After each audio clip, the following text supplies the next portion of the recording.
Welcome to another Founder CEO Wisdom podcast with Brian Marcel. Brian is chairman of the board at IBCS Group. He's also a mentor, a thought leader, an author on blockchain. So today we're going to talk about this. We're going to talk about Web3 and technology and everything in between. This pod is brought to you by podfire.com. If you want to start your own podcast, you can go there. We help you monetize podcasting the unconventional way. Brian, welcome to the pod. Glad to have you here. Can you tell me a bit more about yourself, your background, and what you're up to today? Yeah, sure, Charles. Nice to be here. I go back quite a long way, as you could probably see. Started life in the stock exchange, and then moved on to selling paper in South Africa, and then came back and I got involved in barcodes in 1978, kind of when they were first starting. So we used to get them onto products, barcode product onto in the supermarket, and then, excuse me, in '82 I set up my own business called Barcode Systems, and kind of round about 1987 I was looking for new markets. So I thought the Berlin Wall might fall, and that would open up some new markets in Central and Eastern Europe. So I went out to Hungary in '87, did some tabletop exhibitions, started to network with some people, went out again in '88, this time to Russia as well. And when the wall did come down in '89, I was able to take these guys out of state-run companies, set them up in business, give them money, and business experience and acumen and access to my suppliers. So we've built up over 35 years, I guess, 250 people in Central and Eastern Europe, over 5 countries, where we market leaders putting in barcode and RFID solutions in all the vertical markets. So that's kind of the business side. That's quite impressive. So, how did you first get the motivation to start your own business and take these kind of risks? I think I've always wanted to start my own business, but I never knew what to do, actually. And it just sort of fell into well, it didn't fall into my lap, but when I was in South Africa, I was part of label printing, and I read magazines that showcased barcoding and stuff. I was always interested in computers, and joining the dots that seemed to make sense. So that's really how I started. And the motivation going to Eastern Europe, opening up new markets, is because my main supplier in the UK had direct sales force, and they were selling to all the big customers, and therefore they weren't allowing me and my team to sell to them, which was pretty poor. So I thought, well, the best thing to do is go somewhere else where nobody's heard of them, and hence the Eastern European thing. And yeah, it's a risky business, but if you're an entrepreneur, you've got to take risks. Otherwise, you can't be an entrepreneur, basically. Everybody thought I was mad, obviously. And to be fair, it took me seven years to make any money. But it's been a great experience, and I just love it. I travel there a lot. And I wrote a book, actually, about my experiences, if I may advertise it. It's called Raise the Bar, Change the Game, available on Amazon, which charts my journey there. But it gives a lot of tips to would-be entrepreneurs, a lot of business tools in there. Shows all the mistakes I made, a few successes as well. So it's quite useful, I think, for budding entrepreneurs who want to change the game. I like to think we did too. I think barcodes has changed the world considerably. From in your country, I think 1973, the first barcode was scanned in Oregon. came to us in the UK a bit later. But it's fantastic. Nobody's been able to replace the barcode, actually. And I guess that's why I'm interested in blockchain. You mentioned blockchain.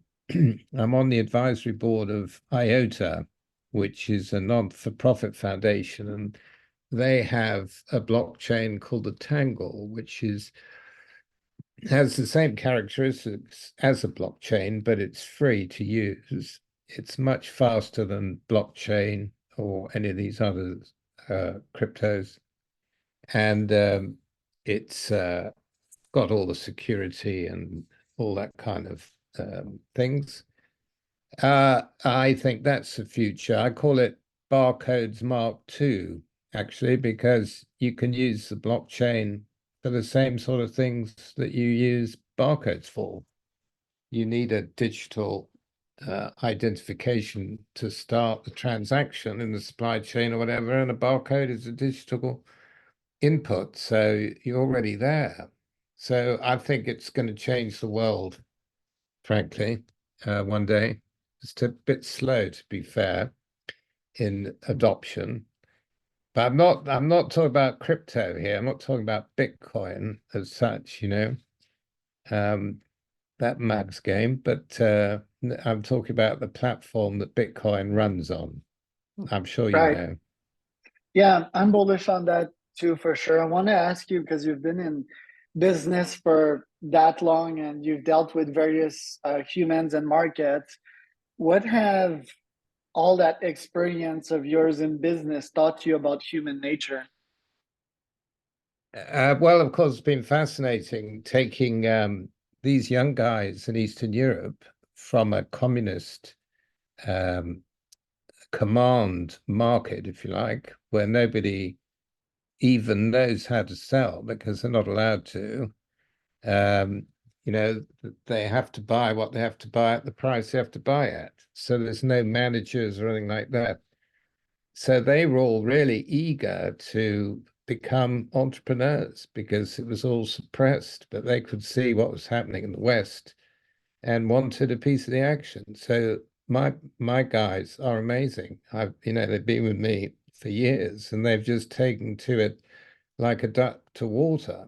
Um, and nowadays, I am involved a lot in culture, and I've got two charities helping young, underprivileged ethnic people, diverse people, 19 to 29-year-olds, get into business, into white-run corporates who really, well, I mean, we're teaching them how to address these people, how to engage with these Gen Z people.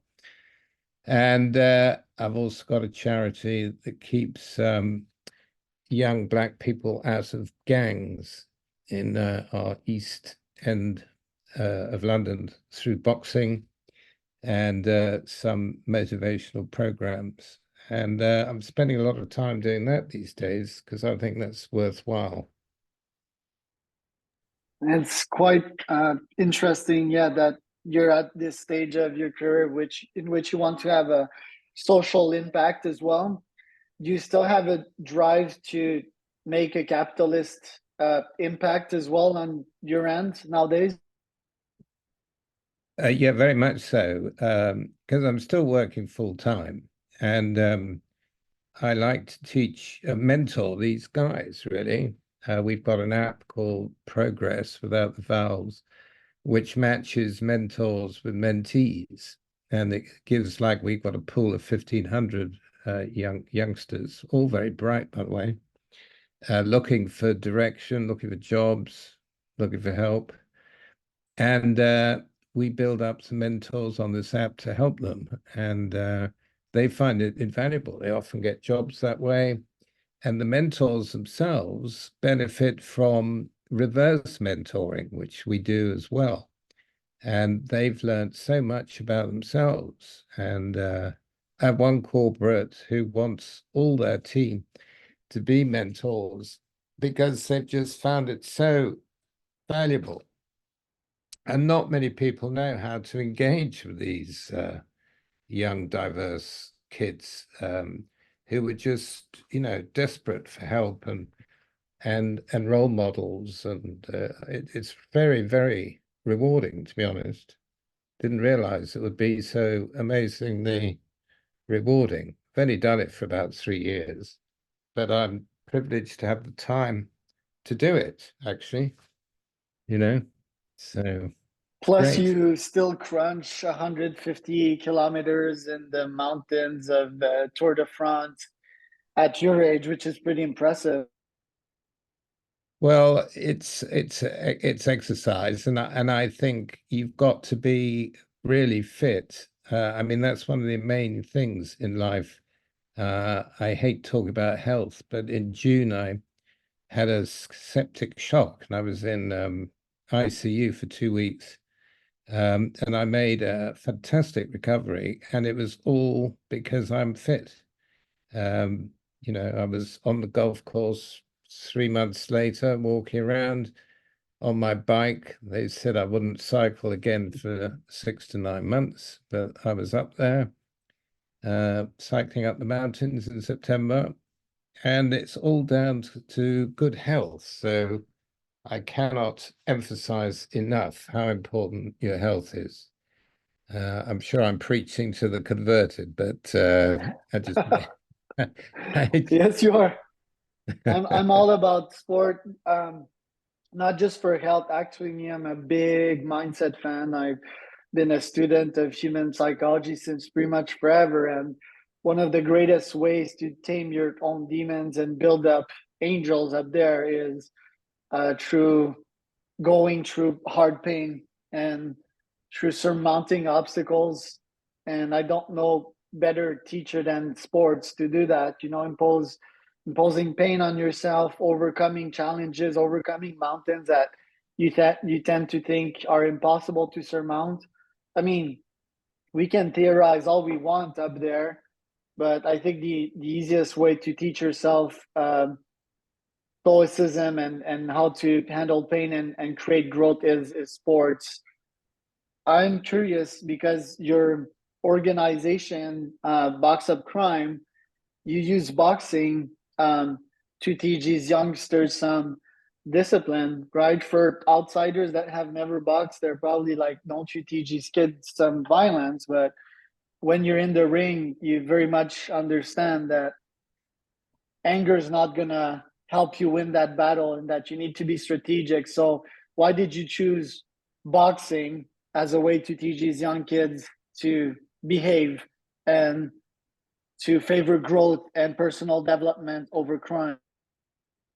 well, to be fair, I didn't start Box Up Crime. It was started by an amazing young reformed drug dealer called Stephen Addison, who found God. Um, I I was part of the Prince of Wales Entrepreneurs Trust, and assigned to London South Bank University to help mentor young people who were on a business course there, who had to come up with a business plan. And I was assigned Stephen, and I helped him with his business plan. This was 12 years ago, and his business plan was Box Up Crime.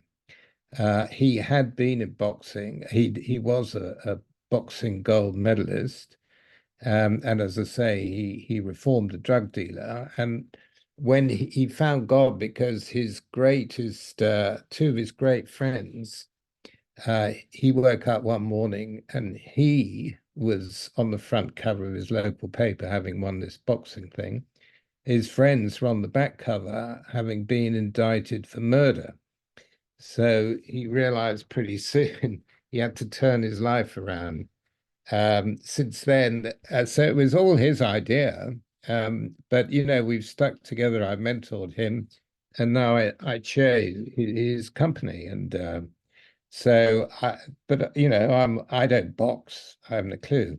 But going to his gyms and seeing these young people come along for classes, we actually hire former offenders from jail to become, trainers.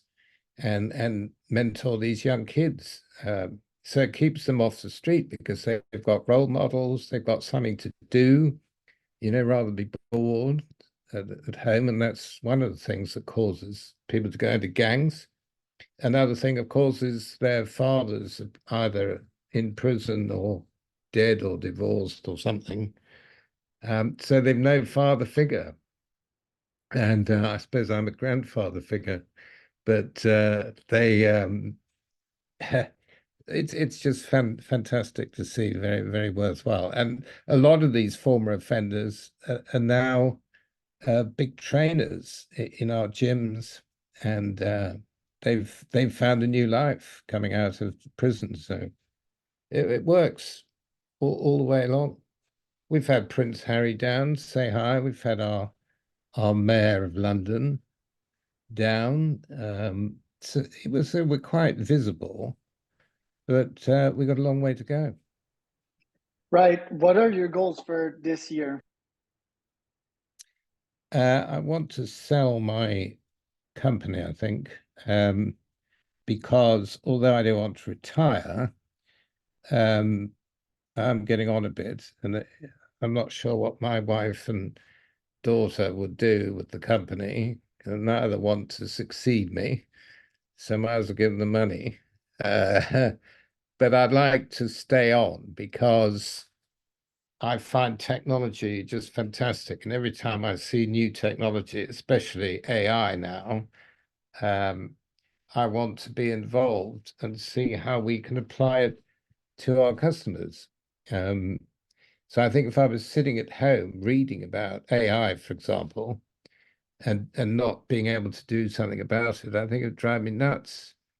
I'd just be left behind to read the newspaper and become a boring old fart. So I really want to I want to do that. So So why my sell? Like why sell it if you're having that much fun? well, I suppose I've suddenly become aware of my mortality. This septic shock last year, um, I was holding my annual conference that I host all my team, and I was giving my keynote speech in the morning. In the afternoon, I was in ICU. I mean, it's just unbelievable. Why? I still don't know, by the way. The stress, But maybe? well, I'm not that stressed. I'm pretty laid back sort of chap, really. Um, my wife thinks it's from dehydration because I don't drink enough water. And we did have a very hot summer, and I was cycling in the hot weather. But I mean, I've cycled in hot weather many times before, especially up these mountains, 40 degrees sometimes. But okay, maybe I'm getting a bit older. But you know, it was a huge shock. So I could drop dead tomorrow again. So I think it's best to, to realize one's capital, um, just in case. And okay, fine, if I live to 100, well, look back and say, oh, you sold much too early. But I think it's better to sell too early than too late.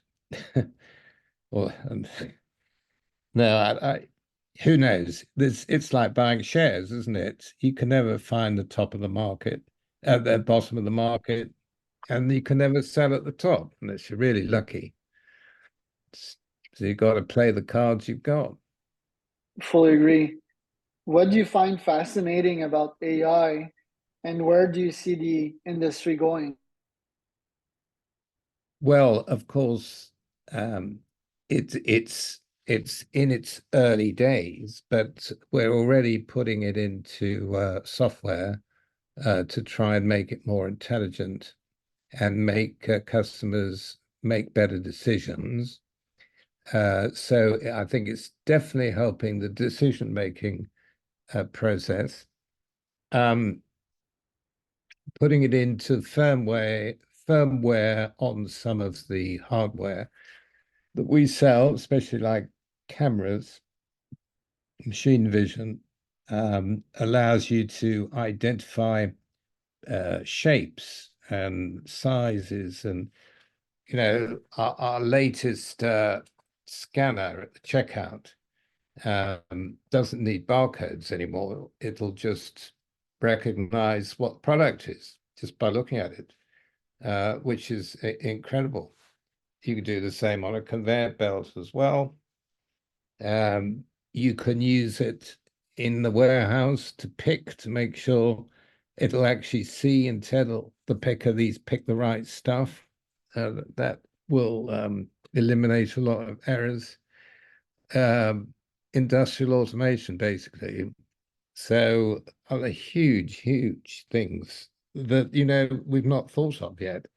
I am worried about the fraud, potential fraud, and you've got elections coming up and lots of fake news going on, and it's dangerous because it can start wars with all this fake news. So I think people were right to pause development for 6 months. I don't know if that's actually happened. Um, and to bring in some, global, I don't know. I wish I knew how to stop it because there are crooks everywhere, aren't there? And they're students who cheat. Um, it's a big problem, I think. But I would say it's 70% good for mankind and 30% a bit dodgy. We need to put in some checks and balances. I don't have any answer, Charles. But it is very exciting, certainly in our industry. Right. Well, Brian, thanks for coming on today. Thanks for the wisdom. Where can people find out more about you? My company is called ibcsgroup.com. My personal website's brianmarcel.net. brianmarcel@gmail.com will always get me. I'm on LinkedIn, of course. Delighted, love connecting with people. I think networking is one of the most important things. That's what I tell all my mentees. They've got to build up a profile and network like fury. And yeah, basically, if anybody wants to get in touch with me, that'd be great. Love to speak to anybody about anything.